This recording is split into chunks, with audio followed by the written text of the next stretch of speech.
Josh's parents had already arrived at the hospital before Henry was born, and Sydney was there too. And so we said, hey, it's time for you guys to go have some dinner so I can have this baby. And about 10 to 15 minutes after Henry was born, my doctor came up to me and said that the doctors had consulted and felt that Henry probably had Down syndrome. I felt at that moment out of my body.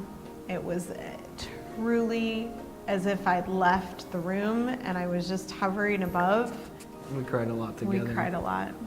You know, the diagnosis was so short, sudden, and very straightforward from the physician. In our family, when we share news, it's usually a little softer than how it was delivered at the hospital. And I said, well, I have almond eyes, and that's a trait in my family, so how could he have Down syndrome? And I think at first, the two of us, we were in quite a bit of denial about it and just looking for a miracle that he didn't have it. It was completely unexpected. And we didn't know what to do. We didn't know understand it. We weren't prepared for it. Yeah. We let our thoughts, drive how we were feeling, and we couldn't wait to get home.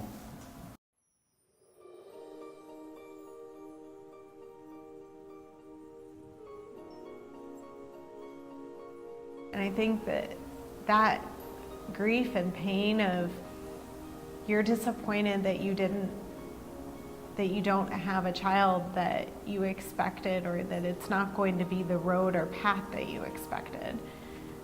That's okay to feel. And there are days when I still think about how hard this is and how different it is for him than it was with our first child. And I think that that's just part of the experience. It's just part of your journey. I wanted a football player. I wanted a wrestler. But now that a year's gone by, Henry could be a football player. He could wrestle. He can do whatever he wants. And it's all up to us and him. So just know it's not a life sentence. The hospital can be difficult. You've probably already been through it if you're seeing this. And just know it's all right.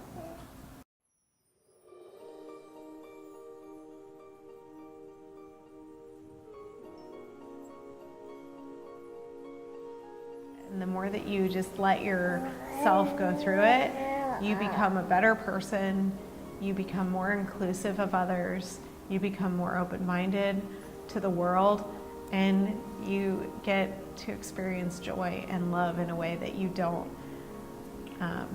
never really imagined existed.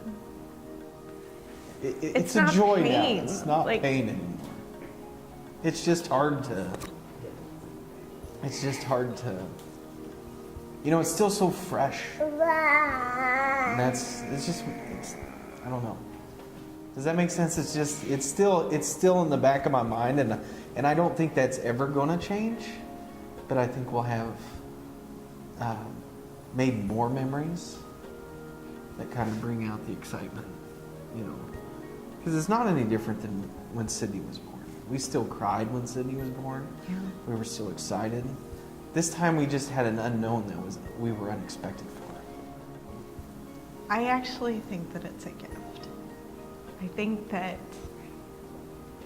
when God chooses parents to be the parents of a person with Down syndrome or a child with Down syndrome, that there's a gift there, and that you don't always see it every day, but you get glimpses of it, and it makes you a better person because of it.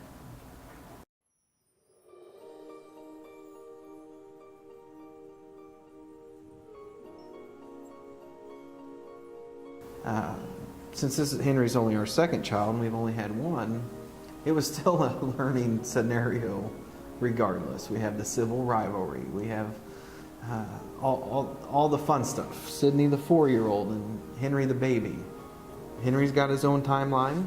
Sydney had her own timeline. And we're still family, and that really hasn't changed just because of Down syndrome. So we've really been a family as if Down syndrome hasn't impacted us at all, which it has.